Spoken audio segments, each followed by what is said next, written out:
Que a graça, a paz e o amor de Deus, que o Espírito Santo, como foi Alexandre que orou, né? Foi Alexandre que orou, que nos conduza nessa manhã de reflexão na palavra de Deus. Nós, no mês de maio, temos refletido sobre relacionamento conjugal, familiar e conjugal, temas para conversar e ajustar. Primeiro domingo do mês nós falamos sobre a vida do casal, não é isso? Vocês lembram? Conversaram a respeito, a questão do matrimônio para a maturidade, a história de Adão sozinho, não é bom, e Deus lhe deu Eva para partilhar a vida, para viver uma relação de aliança, viver uma relação de alegria um com o outro, uma relação também de transparência e de entrega. Segundo domingo falamos, domingo passado, Dia das Mães, acerca dos filhos, que os filhos nos são dados para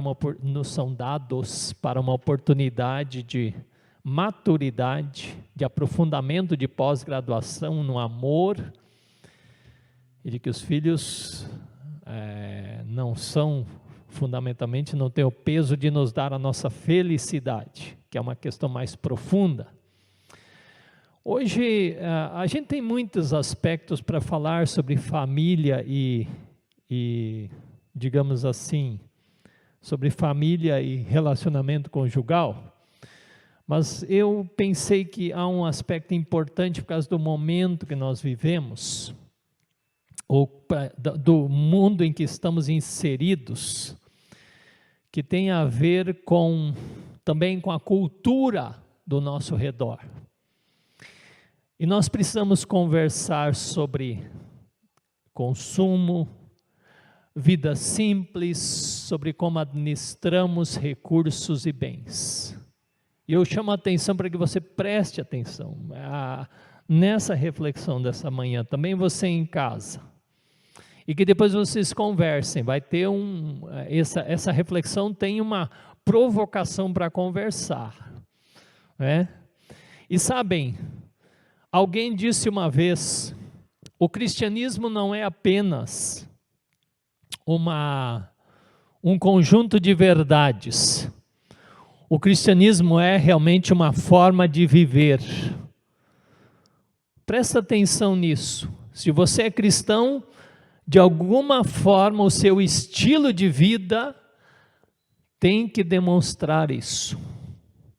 Tem que demonstrar. Se você é um cristão autêntico, você tem um estilo de vida distinto, que diferencia da cultura onde você vive. Isso é sério. É você entender a dinâmica do que Jesus ensinou. Você estuda os evangelhos. Por isso que nós temos que estudar os evangelhos, ler a palavra, porque ela nos mostra um estilo de vida que se impõe e que também, de alguma forma, questiona, confronta as vivências do nosso tempo. Então, nesse sentido, eu quero trazer para vocês uma poesia dos Shakers, né? Era um grupo antigo, um grupo assim mais de uma vivência mais comunitária, e ele diz assim: é um dom ser simples, é um dom ser livre, é um dom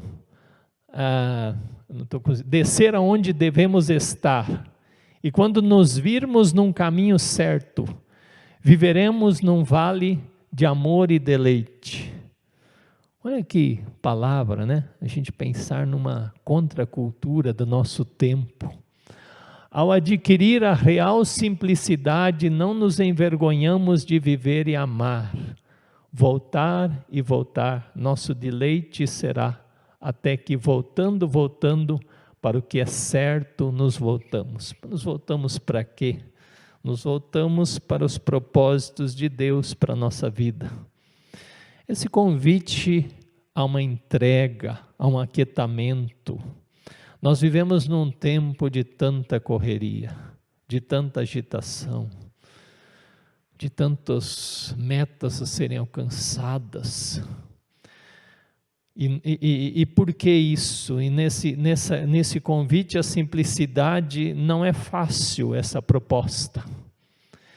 Porque, como eu disse domingo passado, nós estamos numa sociedade centrada no prazer, no egocentrismo, na satisfação das necessidades pessoais, na ilusão do consumo, na ilusão de que se você quer ser alguém que tem valor, você precisa ter, ao invés de ser. E nesse sentido nós nos encontramos em meio a um processo todo de famílias desestruturadas, que vivem correndo para dar conta da prestação do iPhone, do carro recém-adquirido, das roupas da moda, e tudo mais, do ser e ter, do ter. A cultura, então, mais uma vez. E aí, como eu disse antes, que ser cristão é um estilo de vida, lamentavelmente, às vezes, até mesmo aqueles que se dizem cristãos estão presos nessa armadilha.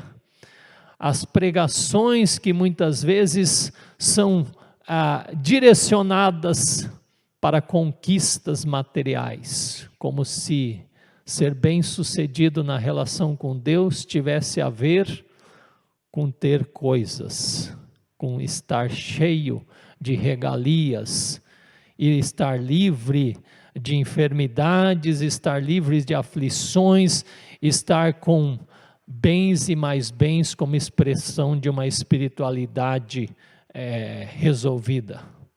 Estou falando de certas pregações que circulam no mundo evangélico, no mundo cristão por aí, que pregam uma ilusão do céu aqui na terra, e que perdem essa noção do que realmente Jesus ensinou, e que nós vamos procurar redefinir também nesta manhã. O texto base para a nossa reflexão está em Mateus 6, 19 a... Aliás, deixa eu falar uma coisa antes.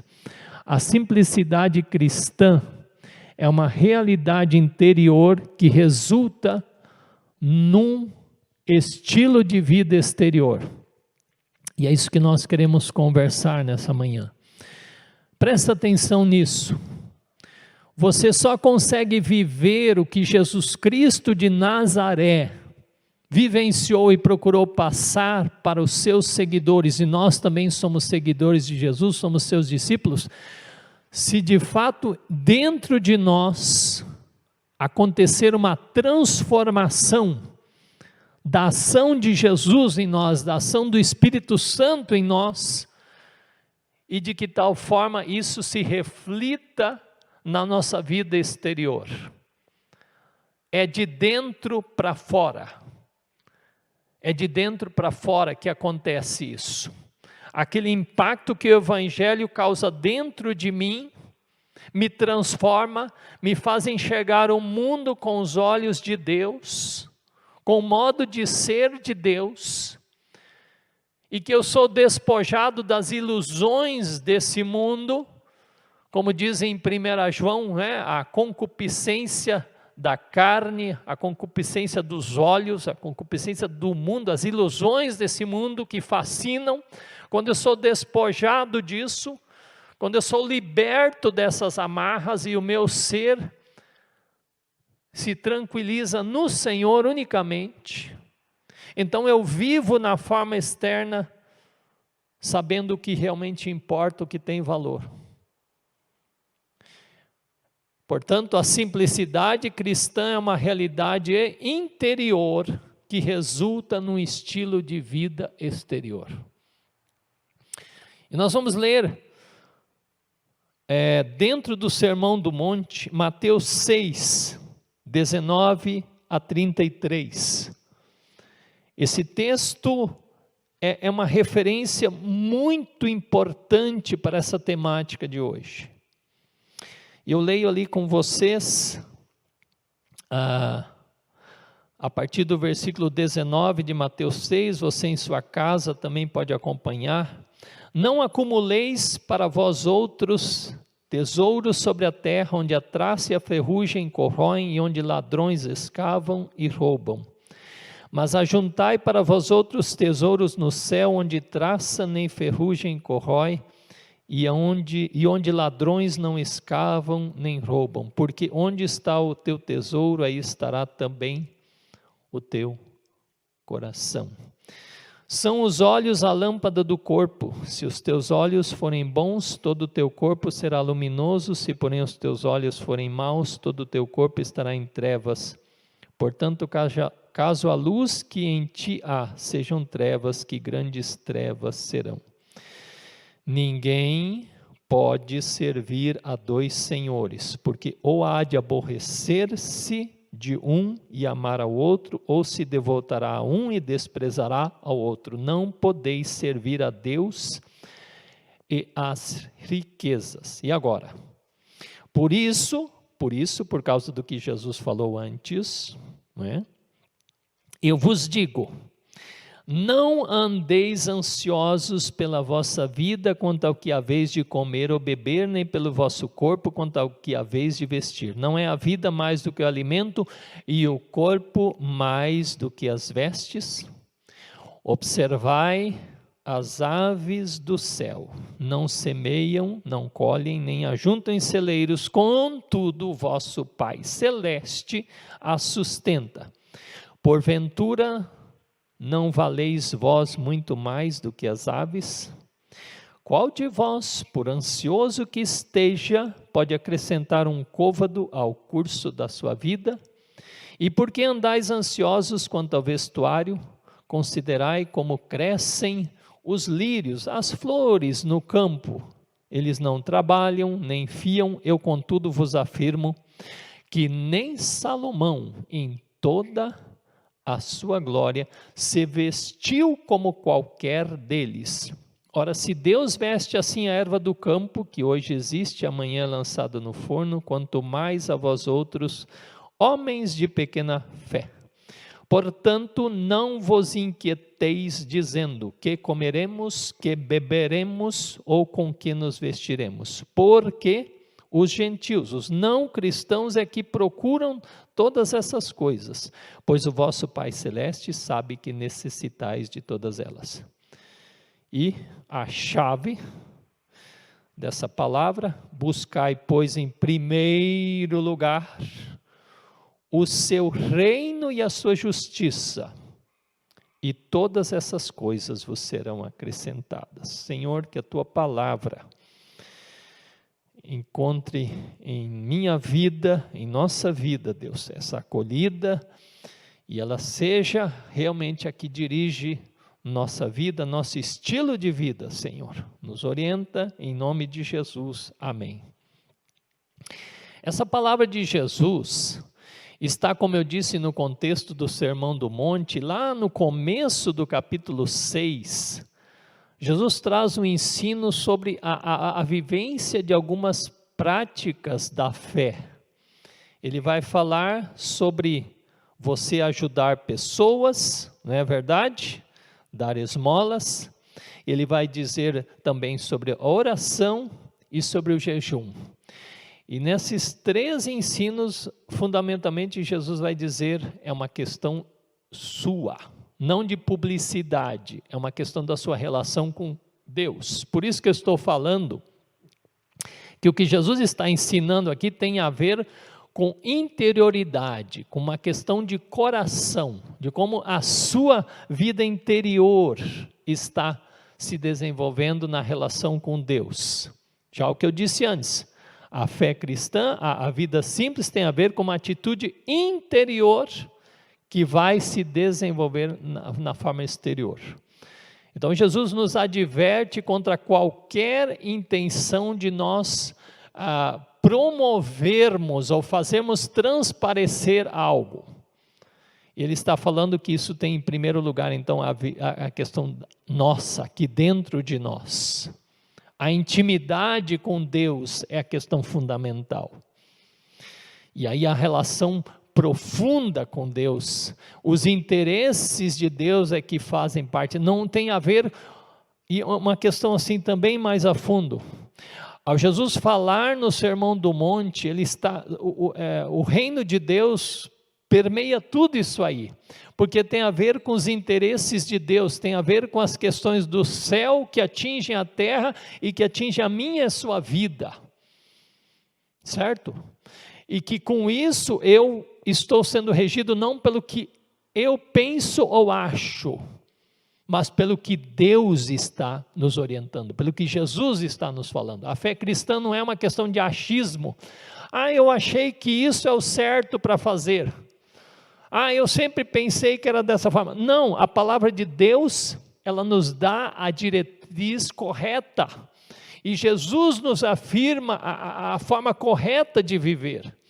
Por isso, meu querido, eu convido você, talvez hoje, os que estão aqui, os que estão em casa, leia o Sermão do Monte, Mateus 5 até 7, e ore, leia orando: Senhor, o que tudo ensinas aqui, da profundidade da vida contigo, da relação contigo, que tem a ver com os interesses de Deus. Então deixa eu trazer para vocês um pouquinho, alguns detalhes desse texto, né? Primeiro, Mateus 6, 19 a 21 está nos falando acerca da nossa compreensão de que o acúmulo, ele está falando de que o acúmulo se torna uma expressão da idolatria, né? Se eu me centro a vida em coisas e não em pessoas, e também não no Deus da vida. Não acumulem.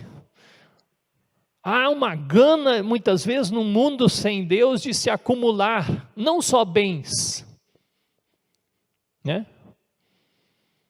Tem gente que acumula muitos bens, cada vez mais, que tem para viver uma eternidade com o que tem. Mas também há uma gana de se acumular cargos, responsabilidades, títulos, honras, glórias. Nós precisamos pensar: eu vivo em função de acumular? Eu vivo em função de ter tanto que precisaria de mais algumas vidas para desfrutar do que eu acumulo? Mas pastor, como assim? A gente não tem que ser previdente, a gente não tem que cuidar. Não é disso que Jesus está falando. Jesus está falando que se eu percebo, se esse meu acumular, isso se torna o meu Deus. E essa é uma grande pergunta, porque se eu coloco nesse meu acumular, meus pensamentos, minha paixão, minha concentração, minha dedicação, acumulo tanto que todo o meu tempo tem que ser para administrar isso, não tenho tempo para mais nada. Então, aí está o processo da idolatria. E Jesus vai dizer o tempo todo que todas essas coisas são geradores de ansiedade. Que fica tão focado, tão angustiado, se pode perder algo, se não consegue administrar do tanto que tem e o que fazer. Então essa é uma pergunta. Eu tenho acumulado, eu tenho feito do acúmulo a minha religião? É só para você pensar, para nós pensarmos. Em segundo lugar, quando fala para onde se voltam os nossos olhos. O que é, aqui Jesus diz, né? São os olhos a lâmpada do corpo. Se os teus olhos forem bons, todo o teu corpo será luminoso, se porém forem maus. O que afinal é aquilo que fascina-me pelo olhar? Nós sabemos dessa história de muito cedo. Eva viu o fruto, o achou agradável aos olhos e pensou: como é o gosto disso na boca? Então, desde cedo, e nós precisamos ficar atentos para as seduções do mundo. Qual a razão da propaganda? A propaganda quer chamar a atenção dos nossos olhos. Nós não vivemos no mundo das imagens. Você às vezes vê uma imagem, né, de uma propaganda, tem que às vezes pôr uma mulher modelo bonita lá, não é assim? Ou uma paisagem deslumbrante, ou uma foto que chama a sua atenção, uma ação que chama a sua atenção, porque essa propaganda tenta nos convencer de que os produtos que são oferecidos vão trazer a você a realização da vida, a felicidade, vão dar sentido para a sua vida, não é? E ao você ter aqueles produtos, você expõe-se ao mundo como alguém bem-sucedido. Como existe oferta das mais diversas de bens de consumo, o consumismo, e aqueles que estão tomados por esse vírus da compulsão, digamos assim, do consumo, facilmente caem nessas teias e não conseguem mais se livrar. Portanto, como está o nosso olhar? Eu, você, nós. Para onde nós colocamos, para onde nós direcionamos o nosso olhar? O que nos fascina? É uma pergunta para a gente se fazer, e Jesus coloca isso muito bem. E em terceiro lugar ainda, Jesus fala acerca de a quem servir. Ontem foi o Dia Internacional da Família. A gente fala assim, alguns postaram nas redes sociais a sua família, todos os dias precisam ser dias da família, mas quando fala dessa questão de servir, eu lembro que Josué, um líder de Israel, no fim da sua jornada com o povo, convocou o povo e disse: vocês precisam tomar uma decisão. A quem vocês vão servir? Se vão servir a Deus ou a todos esses deuses que circulam por aí? E aqui também essa é a pergunta, já que esse mês nós temos falado sobre família. A grande pergunta para a família é se nós vamos dizer corajosamente e intencionalmente, como Josué: eu e a minha casa serviremos tão e única somente ao Senhor. Aqui nessa casa quem mora é Jesus, aqui no meu coração quem mora é Jesus, aqui na minha casa quem rege, quem determina, a quem nós somos gratos, a quem nós nos voltamos em situações de alegria, de aflição, é o Senhor Deus, Pai de nosso Senhor Jesus Cristo. E você acha que nessa tensão você pode lidar com esse conflito? A quem servir? Jesus vai dizer aqui que não é possível servir a dois senhores. John Stott, em um livro que ele aborda sobre o Sermão do Monte, ele diz: se você não decide definitivamente por Deus, você já escolheu o outro lado. Sabe por quê? Porque Deus não admite ninguém mais a não ser Ele. Não admite. Nisto Deus quer exclusividade, a vida toda rendida a Ele, porque Ele mesmo se basta cuidar de nós. Nós não precisamos de outro meio, a não ser Deus cuidando de tudo. Então, a direção sobre a nossa vida tem a ver com deixar-se nas mãos do Senhor. Agora eu quero olhar algumas questões do texto em si mais que eu li, e ele nos fala algumas coisas que a gente precisa aprender sobre vida simples, sobre vida com Deus. A primeira questão é que Jesus diz: para aprender essa relação com Deus, essa confiança em Deus, essa entrega a Deus, nós precisamos aprender com a simplicidade da natureza. E ele diz... Eu imagino que quando Jesus estava pregando essa palavra, mencionando essa palavra, ele estava talvez lá num campo, poderia ser uma época da primavera, não é? E haviam realmente pássaros circulando, haviam flores dos campos exuberantes nas diversas cores, falando dos lírios e tudo mais.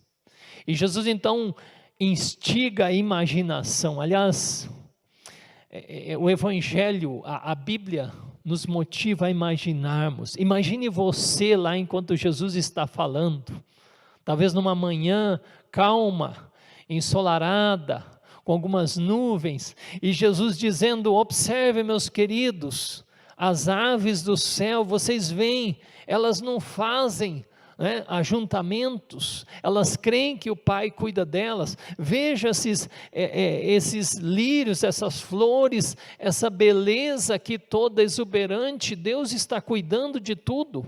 E ele dizendo: nem mesmo Salomão, com toda aquela sua pompa. Esses dias nós estávamos lendo, eu e a Sônia, na leitura que a gente indicou aí, a história de Salomão. Que loucura, que grandeza, que questão de exagero de coisas. E Jesus aqui coloca Salomão no chinelo, E diz: espera aí, nem Salomão conseguiu com essas coisas tão simples aqui. E Jesus assumiu esta vida simples, nasceu em uma manjedoura, completamente dependente, vulnerável, foi viver em Nazaré, uma cidade simples, longe da capital, não tinha onde reclinar a cabeça, o que ele precisava ele emprestou.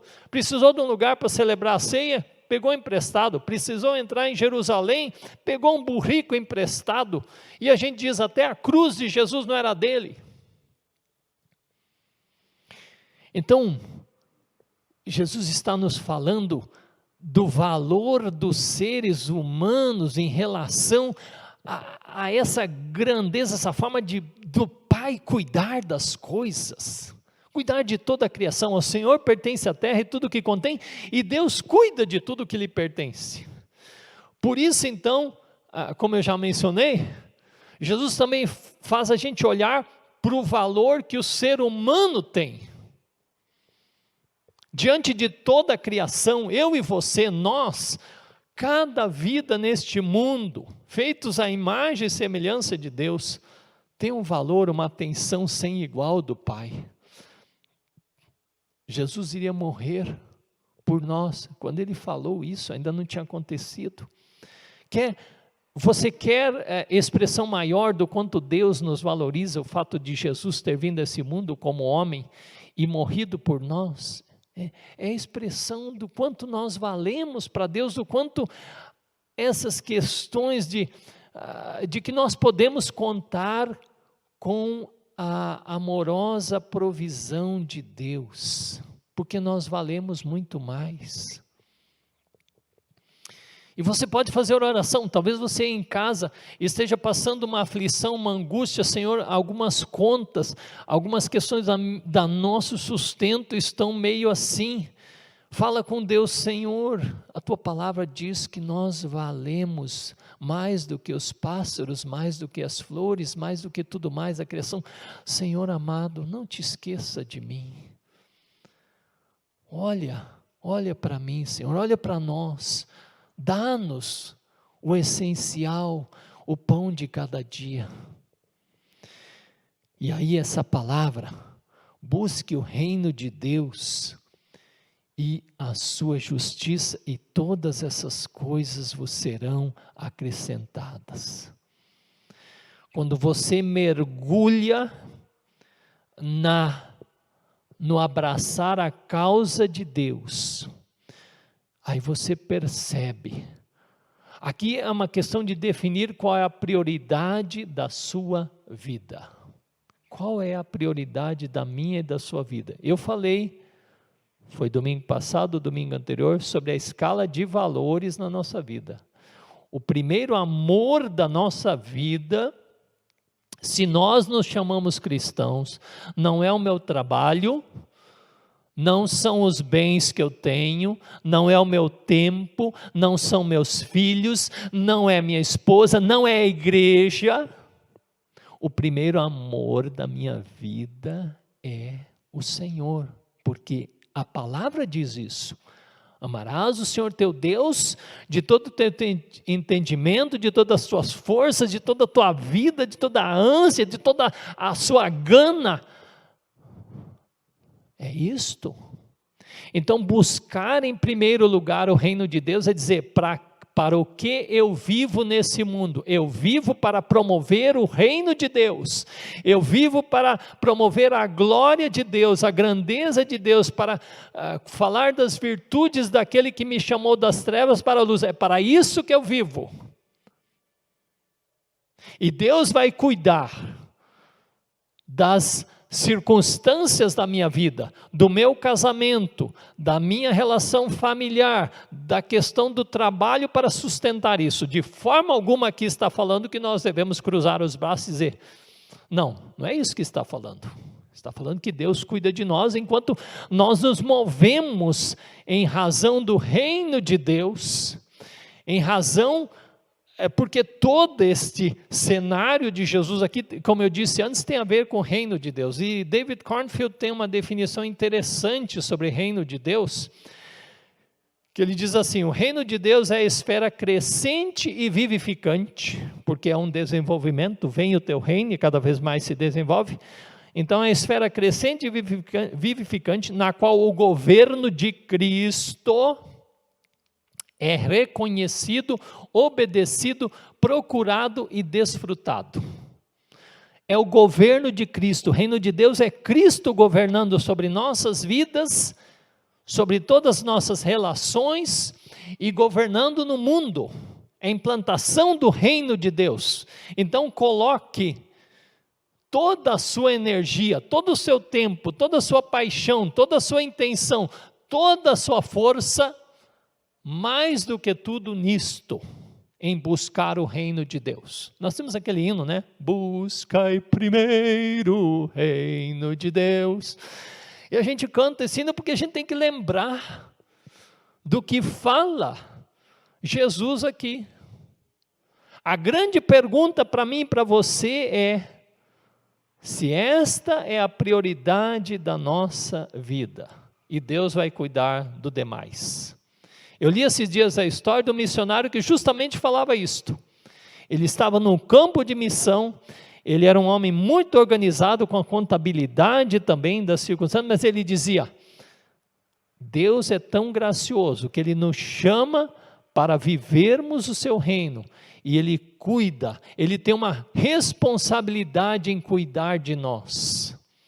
Isso é maravilhoso, isso é maravilhoso. Então, meu querido, quando nós nos damos conta disso, os discípulos de Jesus, despojados de tudo, eles libertos da angústia e da ansiedade, também da ganância, eles vivem uma alegre despreocupação com os bens materiais, uma atitude interior de confiança, porque nós sabemos que Deus cuida de nós. Salmo 40, versículo 17, eu sou pobre e necessitado, eu sou dependente, porém o Senhor cuida de mim, cuida de nós.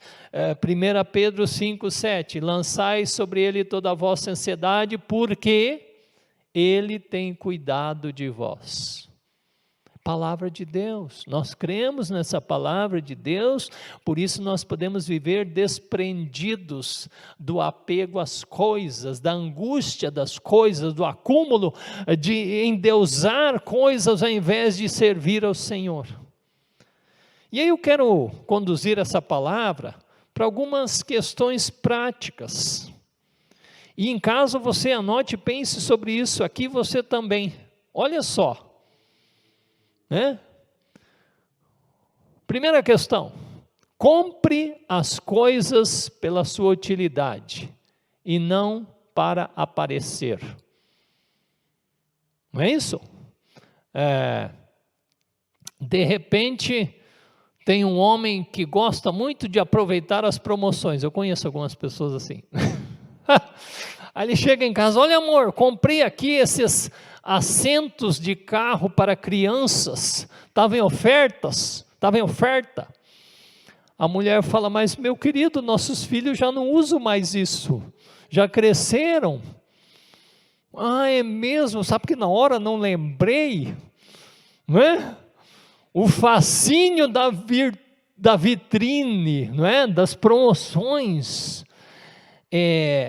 Então aqui está dizendo uma coisa contra a cultura, você não compra as coisas como cristão para aparecer ou porque aproveita que está em promoção, você compra se precisa. É aquela pergunta que você faz diante da propaganda: isto é um desejo meu ou isso é uma necessidade? Claro que às vezes você pode satisfazer um desejo, mas se você no que diz respeito ao consumo, governado pelo seu desejo, você vai se dar mal e vai fazer um péssimo testemunho. Eu quis, comprei. E aí vem a conta do cartão de crédito, vem as prestações que escravizam, entrar no cheque especial e não sei o que mais. Então é preciso, e um autor disse assim, muitas vezes até mesmo os cristãos gastam tanto em comprar coisas que desejam, que eles pecam, vamos falar essa palavra, em não investir no reino e não ajudar os outros, porque não sobra. E um cristão pensa muito bem, eu realmente preciso disso, ou com esse recurso eu posso investir em outra questão que alegre o coração, alivie alguém de uma aflição. Então você não pode viver pelos seus desejos, mas sim pela sua necessidade que você vai comprar as coisas. Entendido isso? Segunda questão, se for comprar um automóvel, a palavra automóvel aqui ficou meio, aqui no Rio Grande do Sul fala auto, né? Essa cultura, esse negócio de falar auto só tem aqui, entendeu? Aqui está meu auto novo, né? Essa coisa assim, a gente fala carro, essas coisas assim, mas é só para brincar. Pense no automóvel como uma necessidade, não como uma questão de status. Isso no Brasil, quando a gente fala de cultura, né, o que é uma das coisas mais essenciais para ser uma medição de sucesso no Brasil? Carro. Carro. É um Deus do nosso tempo, com certeza. Não é isso? Quantos não se dão conta, inclusive cristãos, do quanto o carro é um Deus da nossa época? E a gente deveria pensar assim, carro é um meio de locomoção, não de gabação, né? Ai, olha aqui, eu comprei, saiu agora, deu um pré-lançamento, eu já vou lá, já sou o candidato para comprar. Queridos, pensem bem nisso. Por isso que tem tanta, eu não assisto TV praticamente, mas normalmente um dos comerciais que mais tem na TV é de carro, né? É de veículo, lançamentos e não sei o quê. Carro é um Deus do nosso tempo. Aliás, aprendamos a usar menos o carro, desfrutar mais uma caminhada. Aqui em Caxias não dá para andar muito de bicicleta, né? Mas desfrutemos de uma caminhada. A saúde agradece, o meio ambiente agradece. Oh, Deus amado. Não tem tempo para falar muito para você. Casa, na construção ou compra da casa, pense na praticidade em vez da impressão que causará aos outros. Isso também é um outro Deus do nosso tempo, né? Eu preciso de uma casa para mostrar para os meus parentes que eu venci, para os meus amigos que eu sou bem sucedido, piscina, não sei mais o que, blá, blá, blá. Não estou falando que quem tem piscina não é problema, mas estou dizendo que quando isso se torna uma obsessão, né? Às vezes tem pessoas que são poucas pessoas da família e tem uma casa imensa. Para que isso, né? Tem uma casa diante da sua necessidade. Aliás, louve a Deus por você ter casa, né? Porque tantos que não têm. E diga, Senhor, obrigado. E considere a sua casa, por mais simples que seja. Eu tenho essa noção em mim, eu e a Sônia falamos isso. Toda casa é um palácio onde Deus mora e que essa casa se torne um lar, né? Então você vê assim uns absurdos sobre isso. Roupas, eita nós, né?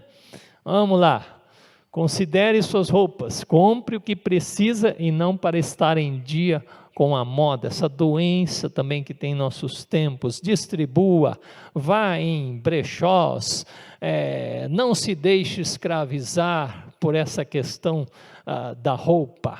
é a simplicidade, é a questão que a gente precisa viver na simplicidade, inclusive de não desperdiçar, seja lá o que for, água, luz, comida, os bens renováveis, nós precisamos, não renováveis, nós precisamos viver uma vida de não consumir, fazer as coisas sumirem.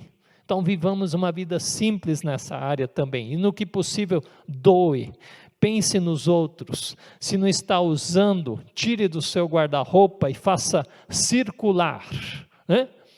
Rejeite qualquer coisa que o esteja viciando. Nós vivemos num tempo do vício, e não estamos falando só daquelas drogas viciáveis, estamos falando de muitas outras coisas que viciam na nossa sociedade, coisas terríveis, das quais é muito difícil sair, né?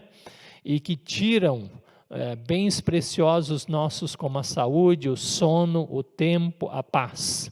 Jesus disse em João 8,32, conhecereis a verdade, e a verdade vos libertará. E quando buscamos o reino em primeiro lugar, nós fazemos isso com alegria e gratidão ao Senhor, e oramos a Deus: Senhor, isso está me viciando, eu estou vivendo todo dia fascinado por isso, aquilo, isso você vê no seu coração, né? Aquilo que de repente você percebe que não consegue viver sem. Nós só podemos dizer que não conseguimos viver sem Jesus. As demais coisas, você imaginar se perde algo e vai ficar de luto, morrendo por causa de ter perdido, então isso é um Deus na sua vida. Você entendeu o que eu estou falando? É claro isso para você? Qualquer coisa que você tenha na sua vida, que você fique imaginando assim, se eu perder isso aqui, eu entro em desespero, eu não vejo mais razão de viver. Isso é um Deus na sua vida. Analise isso, faça um check-up na sua vida sobre isso. Porque o que é imperdível para nós é a nossa fé no Senhor Jesus. A nossa fé no Senhor Jesus. Outra coisa importante, estou quase terminando. Crie o hábito de dar coisas. Desapegue. Fale comigo, desapegar. Eu tenho que aprender a desapegar. Não é isso? Que você possa viver uma vida em que larga as coisas. Lucas 12, o fazendeiro que colheu e colheu e colheu, não é isso? Vou construir mais celeiros, vou acumular, porque agora a minha vida é maravilhosa. Louco, esta noite pedirão a sua alma. Portanto, Deus nos dá sabedoria para nós sabermos administrar as coisas, a ponto de dizer assim, eu administro de tal forma que eu tenho no item da minha vida, soltar, dar para outros, abençoar outros. Essa é uma palavra. Cristão que vive uma vida serena, simples, ele tem no item da sua vida, da sua agenda, eu quero desapegar e ajudar outras pessoas, seja o que for. Em 2 Coríntios 8, o apóstolo Paulo fala dessa disposição da partilha, da generosidade, do desapegar-se. Desapegar-se. Considere isso em sua vida. Considere como a família vive e como é possível viver o desapegar. Último item, acho que é isso. Aprenda a desfrutar das coisas sem possuí-las. O que isso quer dizer? Aquilo que eu falei antes, que Jesus tinha, ele emprestou coisas na sua vida, ele não precisava ter as coisas. Existem situações que você pode desfrutar de outra forma, não é? Não que tudo você tem que ter aquela gana de ter, é meu e fica só para mim, mas essa partilha de ser grato a Deus Como disse o apóstolo Paulo, aprendi a viver contente em qualquer situação, na fartura ou na necessidade. Em 1 Timóteo 6, Paulo também fala para Timóteo, tendo sustento, né, e com que nos vestir e mais, estejamos contentes. Nessa área nós temos que expressar alegria, na singeleza de às vezes uma refeição que tenha um ovo frito, um feijão e um arroz, né? Hoje comemos isso, amanhã o Senhor nos dá talvez um bife, se bem que hoje o bife tem que ser, né, um bife pequeno para repartir em 4, né? Ou 5, eu quero um pedaço maior, não sei o quê. Então, a gente ser grato a Deus. Não faz parte de cristão ser murmurador. Ele aprende a ser grato ao Senhor e reconhece a dependência de Deus. Eu quero terminar.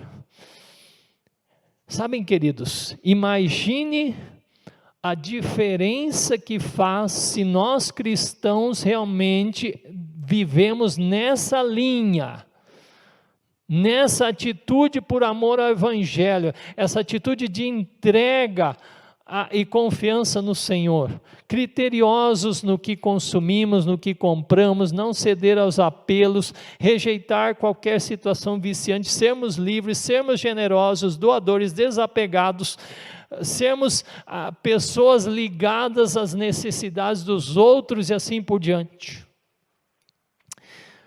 Houve uma época, uma vez na minha vida, que nós estávamos passando um pouco umas situações meio complicadas, e nós morávamos em Curitiba nessa época, aí eu saí assim fora da nossa casa, e eu olhei assim, tinha um pardal, no muro vizinho assim, olhei para aquele pardal assim, falei, mas tu tá gordo, hein?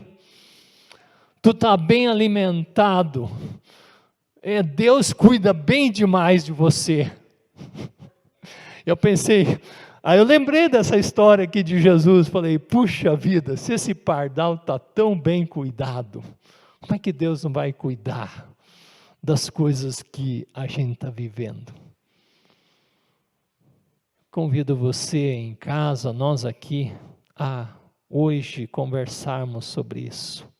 O que Deus tem falado para nós sobre essa palavra, por meio dessa palavra, e que atitudes a gente pensa em tomar adiante. Jesus quer a gente vivendo de uma forma muito livre, desapegada, alegre, confiando no cuidado de Deus, porque a nossa prioridade não são essas coisas, a nossa prioridade é buscar primeiro o reino de Deus, servi-lo com devoção, com todo o nosso coração, buscar o que é a vontade de Deus, e as outras coisas, deixa Deus cuidar, deixa o Senhor cuidar. Vamos orar. Pai querido, amoroso Deus, te damos graças pela vida que o Senhor nos dá, a vida que vale muito mais do que tudo. Obrigado pelo teu ensino nessa manhã, e que como família a gente realmente decida, nós como cristãos temos um estilo de vida, um modo de viver, que não é pela cultura do nosso tempo, do acúmulo, de guardar para si, de viver angustiado, mas é um estilo de vida livre, desimpedido, de buscar primeiro o reino, de focar nossos olhos em Jesus, no modo como Ele nos ensinou, e sermos livres, desimpedidos para servir a Deus e confiar no seu cuidado, na sua provisão, e também sermos instrumentos para abençoar outros. Que essa palavra nos leve a conversar, a nos perguntarmos no dia a dia como temos vivido, qual tem sido o nosso estilo de vida e que testemunho damos para o mundo ao nosso redor. Abençoa, Senhor, essa palavra, abençoa o nosso modo de viver, no nome de Jesus. Amém.